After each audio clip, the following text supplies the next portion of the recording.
Bismillahirrahmanirrahim. Assalamu alaikum. Welcome to lecture number 2 of Research in Physical Therapy series.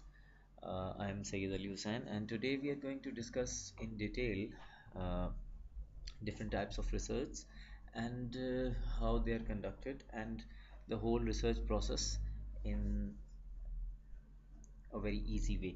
So, as I told you before, there are two types of researches: experimental and non-experimental research. So, the experimental research, they are further divided into true experimental research and quasi-experimental research. The true experimental research means that there is some sort of experimentation involved, and there can be two or more than two groups. One group is called as experimental, and it is compared with the control group. Now the word control implies that this group is only given the gold standard or the placebo or no treatment at all or nothing else. So they are given the standard treatment sometimes, and sometimes the gold treatment, or sometimes the placebo.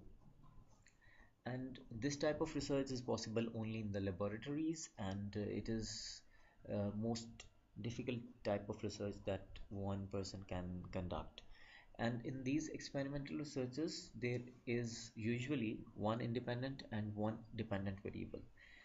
We will discuss this concept of independent and dependent variable when we will talk about variables.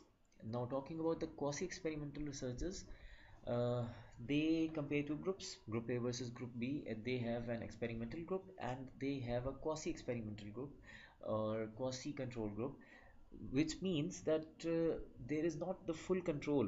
The experimenter has got not full control over the control group. You can say that the person that is inducted in the research or involved in the research as a participant can take multiple treatments, and the experimenter or the researcher cannot do anything. Now, talking about the non-experimental research, which is sometimes called as observational research, it has further subtypes like descriptive research, which involves description of any phenomena or any particular event. Historical research, in this type of research, we basically look at the history and compare it with the current events. And the correlational research, in this we need to, or we try to find out the correlation between cause and effect, and it is a possible correlation. Like, for example, if I say somebody is smoking, so I can say I have a hypothesis in my mind that those people who smoke, uh, they present with, or they may present with, lung cancer. So if I find in a research those people who are suffering from lung cancer and they have a positive history of smoking, so I can correlate that okay, this is one of the possible factors that can contribute to the development of lung cancer in these patients, and this is sometimes called as correlational research.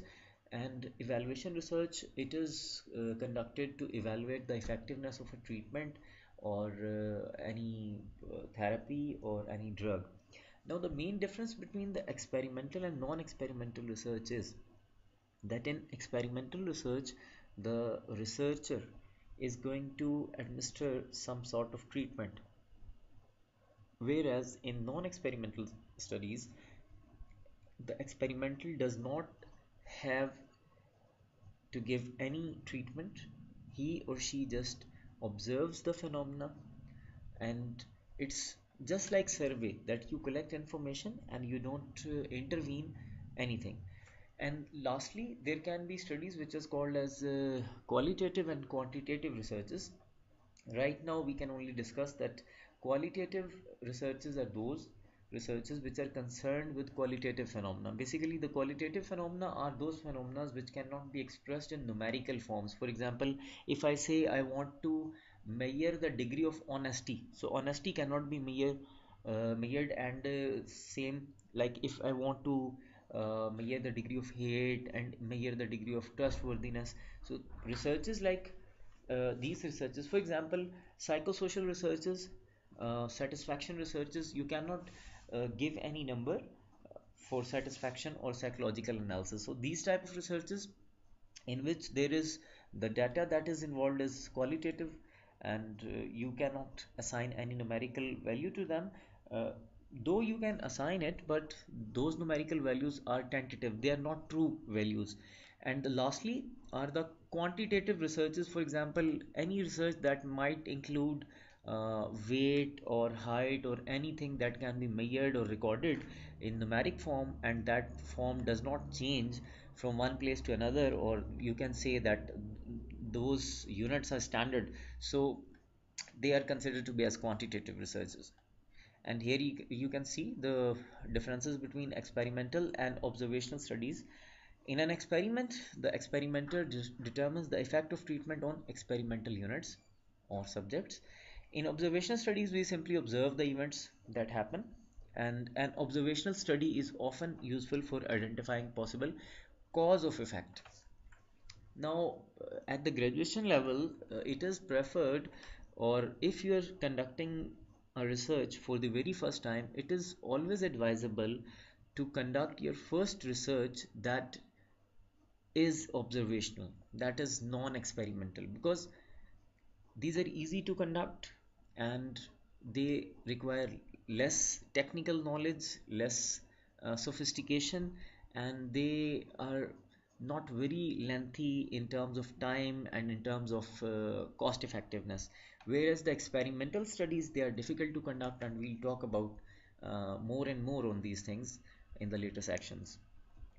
Now, one thing that is really very important is the classification of research on the basis of time. Basically, any research can be classified on time basis, and this is really very simple.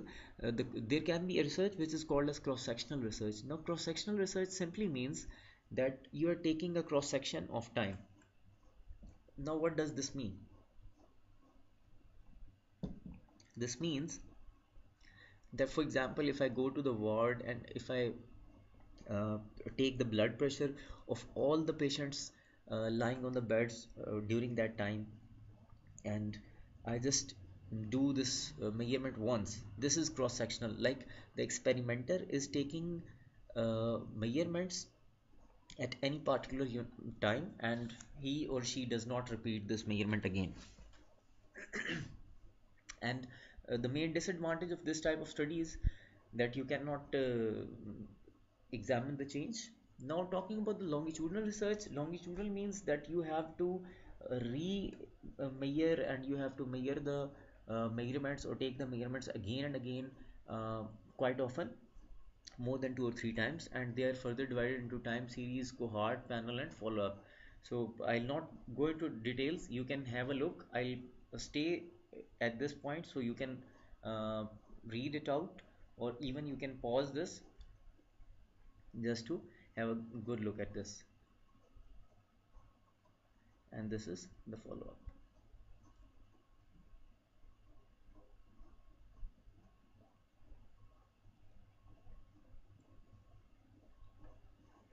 Okay, this is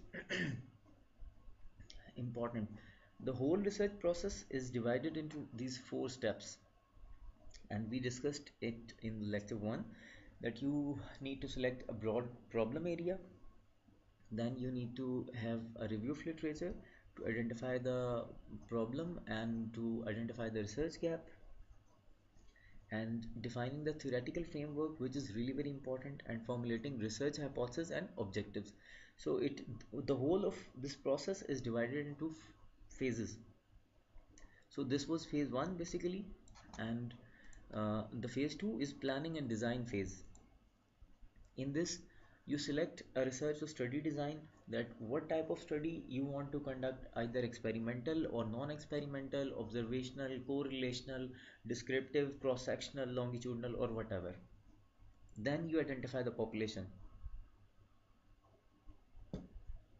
Now, this population simply means those people on which you want to generalize your results, or simply you can say those people who are going to benefit from your research will be your population or target population.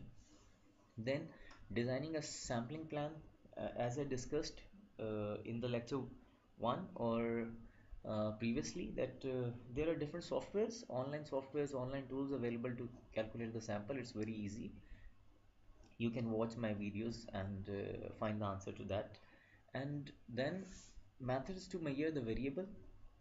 This is really very important. This thing is really very important. How you are going to measure the change. People talk about questionnaires, people talk about scales. For example, for pain you can say numeric pain rating scale. Numeric pain rating scale is the variable, like it's the method to, or it's the tool to measure the variable, because that thing varies. If you are going to give treatment, or if you are not even going to give treatment to anyone, the pain changes. So these are like numeric pain rating scale, visual analog scale, or neck disability index, oswestry disability index, and questionnaires and things like that. And review of research plan, you always have to review what you are doing, because you sometimes miss, and it is not advisable to miss anything during the research process. And then this pilot study, it's also very easy thing. Pilot study is nothing, it's just um, you can say it's a small study that you conduct just to find out that what are the shortcomings and what are the pitfalls in conducting the research, so you can over them timely. Now this empirical phase, you collect the data, you make a very good questionnaire, you take consent from your ethical committees, or you get approval from any administration, and then you start collecting your data on the forms. And then sometime you need to edit the data. Now after collecting the data, there is the time you need to analyze the data, and now the analysis phase, it starts. You analyze the data and then you interpret the results. We will discuss on these things in detail. And then the discussion phase, once you analyze the data and you interpreted the result, now you need to communicate your findings or discuss your findings with others. And then you can always suggest. So there is a recommendation in every study that you need to do this and that, and you might have seen those things. Now this is the summary, that first you choose any topic, you focus on that question, and then there should be a hypothesis in your mind. Then you choose your research design, that what sort of research I'm going to conduct. Then you calculate your sample size, either experimental or non-experimental studies. There are different methods of calculating sample sizes. And then you need to decide how to measure the variable, definitely the research tools, and develop the research questionnaire. Then you should start collecting your data, and once you're done with your data collection, then you need to analyze your data. And then you can also address these ethical issues of research, if any, and you can also specify time and cost. And definitely you have to make the report. This is the most important thing after all because one has to submit the report, and one has to go through all of these phases just to reach here. So we will discuss about these things in detail. If you have any question regarding this lecture, you can ask me. You can ask me anytime, and you can leave comments. And the next topic is going to be on data types and synopsis writing. So get ready for that. I'll try to make videos as soon as possible, as soon as I get free. I will wait for your comments, for your feedback. Thank you very much for watching, and stay happy. Goodbye.